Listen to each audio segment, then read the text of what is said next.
Comincerei col dire che armi magari non è il termine corretto, ma più che altro dobbiamo pensare a qualcosa che sia più seducente e che permetta appunto anche ai piccoli negozi di rispondere alla domanda appunto anche di tranquillità e di benessere soprattutto che il cliente richiede. Possiamo chiamarlo trucchetto, ecco, che spesso hanno dimenticato, ma che una volta si faceva, è quella di assumere una prospettiva un po' più ampia, quindi non concentrarsi troppo sul prodotto, non troppo sul negozio, ma di vedere anche quello che sta succedendo fuori, perché ci sono dei cambiamenti sociodemografici che non possiamo ignorare.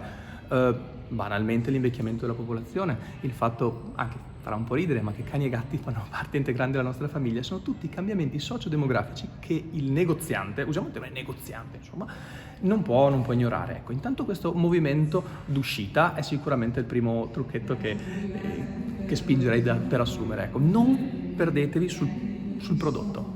Saper ascoltare il mondo, che vuol dire poi mettersi nei panni del consumatore nuovo e non avere troppa speranza nella tecnologia. Ecco, il valore aggiunto sta proprio nella fiducia che il cliente ha nella persona fisica, quindi è tutto lì il lavoro da fare, sulla persona. Se poi ovviamente ci sono dei problemi di, ad esempio, job rotation molto alta, eccetera, eccetera, si fa un po' fatica, no? A conoscere il territorio, a conoscere i clienti. No, assolutamente no, perché spesso vengono viste un po' come una scusa, ma l'e-commerce ormai è un dato di fatto, lo si può integrare, ma non tendo a dire che se usciamo dalla logica del prodotto non stiamo offrendo lo stesso prodotto.